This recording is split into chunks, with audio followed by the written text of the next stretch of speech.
Feeling blue? Have we got a race for you? Today we're going to be talking about the new D&D Beyond release, the Vedalken.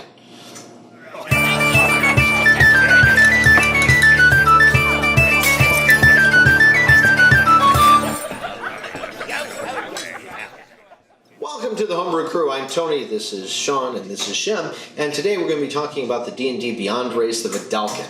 Now this is a pretty interesting race, and it is a crossover race for the Magic the Gathering setting.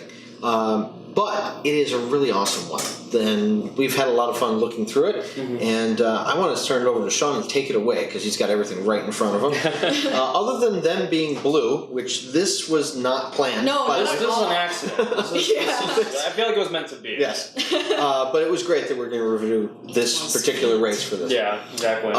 So other than being blue, what's up with these guys? So they're a humanoid-like race. Basically, their big thing is that they're striving for perfection, and they also believe that, or they know that they just can't get to that point. So it's more like the journey of getting to perfection that can never be reached? Right, exactly. And when we were reading it, we got these big Spock vibes just because of the fact that like they feel emotion, and they know what emotion is. But they try really hard not to show it. Or Captain Raymond Holt. Captain Raymond Holt. I love him. But yeah, I mean the whole no emotion thing is kind of neat. I mean, it says that they can be seen as cold to other races, but it's not the case. It's just one of those things where they have to constrict or hide their emotions, but they're looking more towards the betterment of themselves, of culture, of races, of things like that. But they're very I don't want to say diplomatic, but they're definitely like based in education. Yeah, I mean they're made to be very intelligent. They have like what bonuses to intelligence and wisdom. Yeah, that's one of their traits with it too. Yeah, that's what we start with. But you know the intelligence and wisdom thing, you saw that they had like a more of a base towards learning and knowledge and things like that. Right, yeah. It's like like what you mentioned earlier, it's like self-improvement as well as improvement of society as a whole. I think educational knowledge. I think it's so interesting though. They have this like base on self-improvement, but they know they can never get to that perfect state. Right. It's just they spend their whole lives chasing something. Well, because it's fun. It's like, I don't know if people like this exist, but like people who just collect degrees or something. There are, yes, that's a thing. That's like my dream life is just collect degrees. Well, because like it's you I don't know. See my MVs. I feel like I relate to this like kind of archetype very much because I'm very much interested in just learning like without really a goal, which is kind of bad, but then it's just fun to learn new things. Absolutely, and to see this put into a homebrew setting, to put it into somebody like one of our campaigns with that. I mean, I see a group or a gathering of these that have their own tower, ones that travel the world to gather information, to bring it back, to try and make life better for other races. I think this is a phenomenal race when it comes to roleplay. So. It's a nice change of pace compared to other races, which is usually, hey, we're here, we're going to take this over. Or, hey, we're here, get out of our way. It's a very, like, selfless, compared to the other races, like a selfless kind of race that it has. Unlike the halflings, which is, hey, we're here, when are you going to feed us? Oh my gosh. No, hey, we're here, what's a one? Oh, jeez. That's a halfling. But anyways, besides that, their physical traits, like I said, they are humanoid looking. They kind of remind me of Tritons, sort of, just less fishy. This is the best fact. Less fishy? Less fishy, a little less literally fishy. and figuratively, because they're not like quite suspicious characters from, they're just basing it on true. Because they from the pictures that we've seen, they're very close to human-like, but you can tell that they're not really like of man. One of those things is the fact that they have no ears. Yeah, that's just weird to giveaway. How do these people wear sunglasses? They don't need to, maybe. Well, see, and I think that's interesting because they're doing a lot of book learning, and eventually those eyes are going to go bad. I guess it's just all contact lenses with these people. Contact lenses, or they just that's what the hood is for. I mean, like, I don't know. Have you seen those things where like they have the hood up and like you can just kind of watch their cell phone inside? Could you imagine one of these just like having a hood and like with a little light and just reading? Are you suggesting that they have a little reading light? I mean, you could if you wanted to. Oh, I smell a homebrew item right here. Continual flame. The light of learning. Yes, to read the eyes of the Vedalken. Continual continual flame doesn't do any fire damage, so like they can have a little continual flame in the middle of their hood, and they can like just study to their heart's content. If I had one in school, I would. If it was up to them, they would. As you said before, and you brought up before, they do have what was it, intelligence and Wisdom. Yes, so it's +2 to intelligence and +1 to wisdom. So they're definitely a class, or they're definitely built for classes that emphasize more on the mental traits rather than the physical. They are definitely scholars above anything. And they would be really good spellcasters. Yeah. Unless they're charisma based. Well, I mean, they have advantage on charisma. Sorcerers and That's bards, they're charisma out. checks. Yeah. But yeah, absolutely. Druids, wizards, those are great with it. Clerics would work pretty well too. And if I'm not, I could be wrong, rangers are based off, their spellcasting is based off their wisdom, is it not? I believe so. I think they're a lot close to the druid. You could stretch and do that too, so it's not necessarily locked. Speaking of charisma though, don't they have advantage on like all intelligence and wisdom and charisma checks? Yes, they do, Yeah. Miss Sneaking Ahead. You're right. You're absolutely right. They do. In fact, that's something that we discussed. It's a little bit like when we first looked at it as DMs, we went, I tinkled a little bit because when you have a party of players and you're trying to cast these spells on them, and having one that has advantage on all three of those is scary. But you made an excellent point.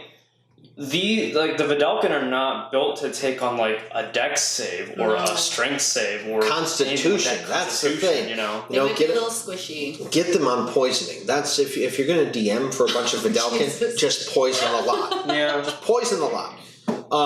But yeah, no, they do have advantage on intelligence, wisdom, and charisma saving, which is crazy good.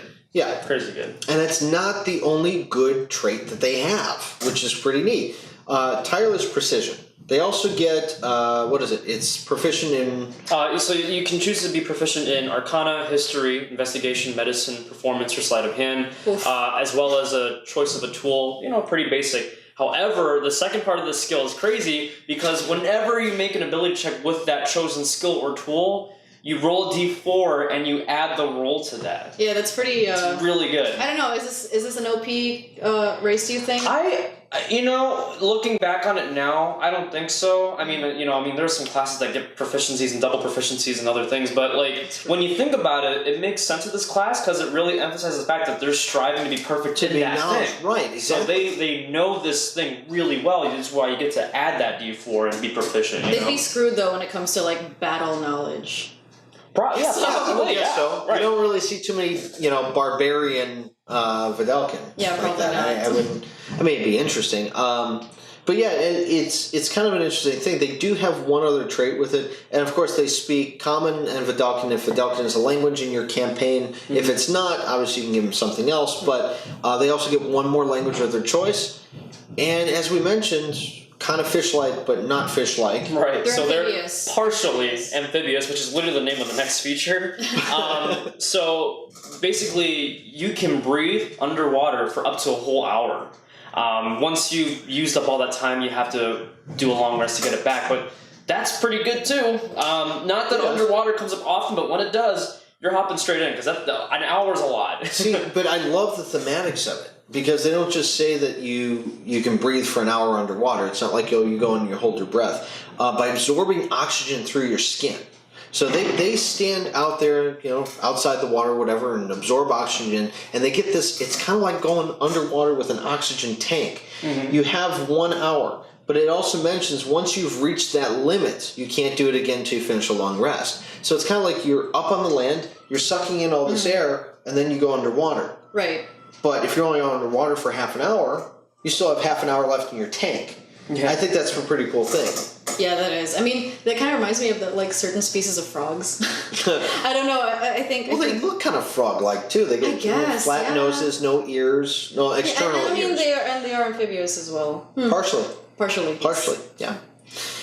Thinking about different classes that these would begin in, we did mention druids, we mentioned clerics, we mentioned wizards. Definitely wizards. Yeah. The charismatic races not so much, or the charismatic classes not so much. So warlock is out, sorcerer is out, unless you're deciding to put skill points in those things. Right, I was about to say, unless you want to kind of be like jack of all trades and all the mental skills, hey, you totally could with the added bonuses and all that too. Absolutely.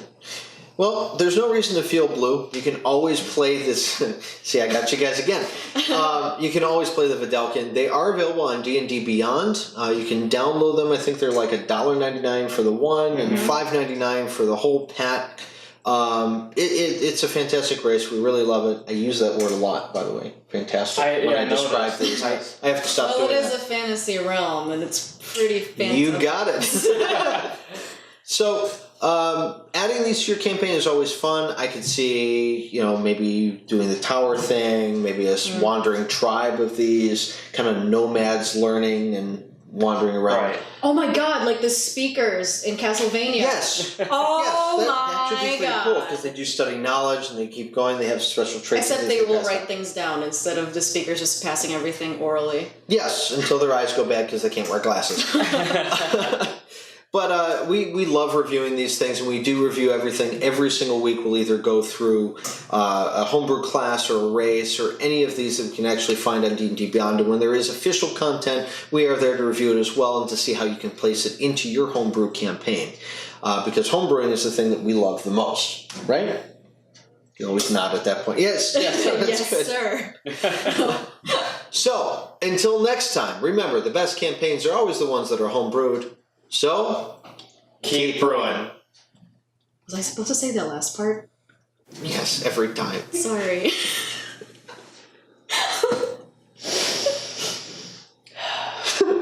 Find your inner Vedalken. Sorry, but